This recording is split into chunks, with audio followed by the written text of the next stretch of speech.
So when you let any be akin yeah, omo recruitment team no matter ahead of the transfer window never be no.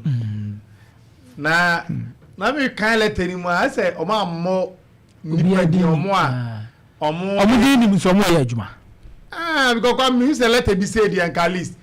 Also must prefix Abia Atakra, Abia Zuba, Abia Bismarck Binaki who said these are the people omo in charge na obi di wo no mo di pekote omudi amo ona ko fu me bi wona na say akem opo no akem opo omo popo ka ho akide on ka ho me de metimi aka no because me players bi ma alaja can be afafon afel na recruitment committee no me go ma di ni chese alaja can be because when release na management board for ni mo yi ana wa on board member on management member in on what capacity no alaja can be is part of the recruitment committee based on what so heading and they how they or represent you be board this one hey how the folk be me say players on what fafun afel we are se fa de bia nka say yanko etoda we cry more than the bereaved nipa na asamato na se yesu e chen say nipa no mpo because nipa wa ye recruitment year after year has been almost 13 years why they one league title pen why bia oginam hat to folk coaching hun sensem coach Masokunadu. Who's a makana sama? Yeah, almost a month in bondia. Coach Masokunadu. At a list of players or pese on your dijuma had to folk. Akoma and penning for.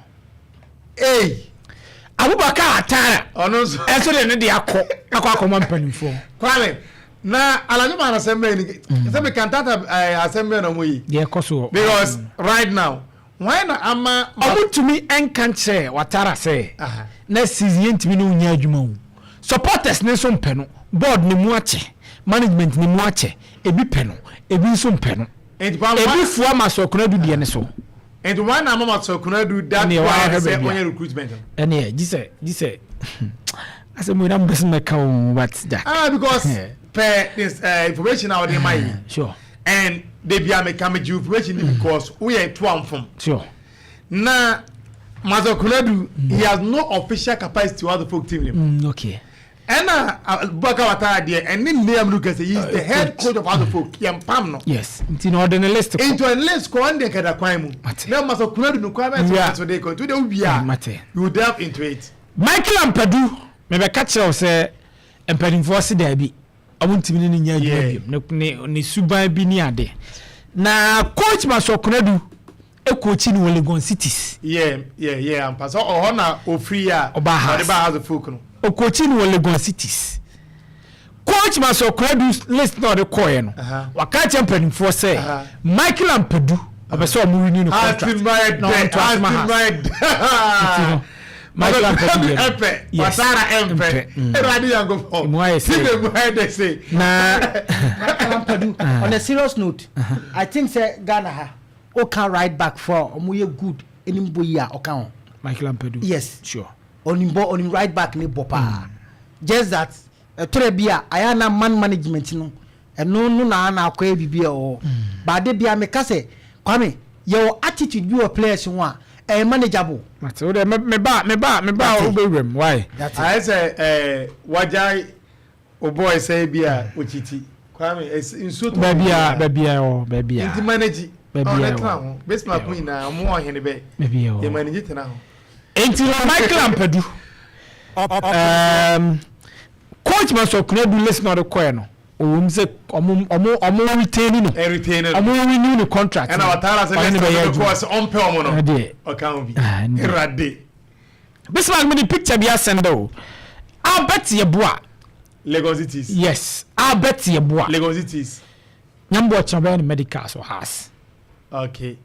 So over has the folk omo later on release no I'm say it's a premiership experience players of Quantum Sure. No longer division 3 no longer division 2. I bet ye boa. Oh, yes, on that screen is. Lagos cities players no kwasem ye say omuni mbobo okay bena motivation enu skasem no na ma unse kwa me energy drink bi na change scale ma me monitor ni enko radi energy drink bi an dey enu e change scale kata krote osum na ni radi eti abeti ebo ade ni 3 years Emmanuel Sarpong became Chelsea player Chelsea this week about medicals is it in Qatar 70 BBA go through how many years 3 years you know and also you dey attack then now like I say una bobo na on dey on sheda nyai me ka say on sheda nyai animal mi si bone okay me ka say has to folk person mu gi liga enye Emmanuel Sarpong okay mate and you know Emmanuel Sarpong this week ya we no spare any medicals I'm a hard to folk na Prince Kwabena Owusu formerly of Gold Stars of course Saudi Nansen yeah eko jiska kakra oba one has for na didi nkomo kakra na de ya to no so de no yes the picture na sendo 60 yes okay that 60% the Prince Kwabena Owusu na 40 na can be okay yes ntino when ono got ko 4 year wi na no yinika asem no ko Pascal ntino Prince Kwabena Owusu me batim se titino eti Prince Kwabena Owusu and rational no so had to folk and ni dim komo uze has ne some person mo experience players ne nko a yeah me no ambeka yasam cheo Evans this boy Evans say Owusu so Capito yes mbeka na asam cheo former player no mo fasoro mo agbasi seze amankona so won kan ba amankona kan na wo no uze all star game bi basu nyame admo china yeah ti amankona be bobi owia na ya hard okay ti amankona e de bob back ko no ma mi eso amankona so ne Emmanuel Sarpong so omutimi nya omumienu so ankenye bad at least ani okay mate yes Sarpong na wonyi ni o de mention say because of say omumienu partner say o mabo mu wo be Chelsea so omumienu no sa be ko animu wona at least Satali pet. I feel what so that's for until then. Oh yeah, asama what so that's for. Asama what so ono akwa man opportunity on more house. There was a man opportunity this next season. Ono be that's house. I'm say more ono opportunity next season. Ono be case on more house you. Asama what. I'm telling you. Etino mami fa house ye nsina. Yuba we party. We jala some be kan. Ye ma some about opportunity a. Ono be case next season more. We dey call me nyame admo choda ma. Me meet protocol. Na sign a low penalty free kick bi no boy na o dey gaga no. Ye nsure take on he. Mami no Kotoko. Enu amre to just say nyame admo a ochina Wednesday team no be ba mention. I confirm. Intino nyame admo ochina. Time no okay. Me nyame admo ochina.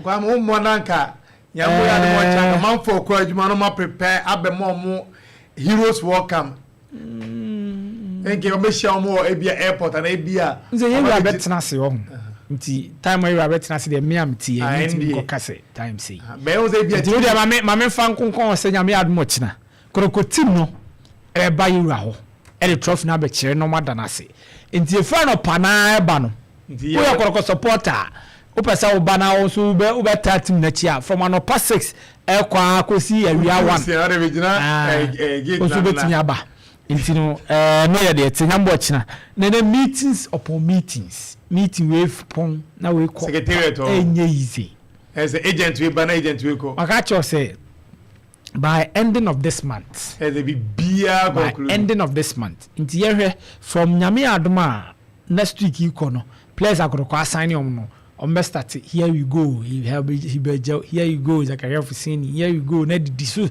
sa you know I said let's loud mind they say here twem we say officially here for and the now 6 on in the Opemsuo account sure okay you know na justify in your mouse justify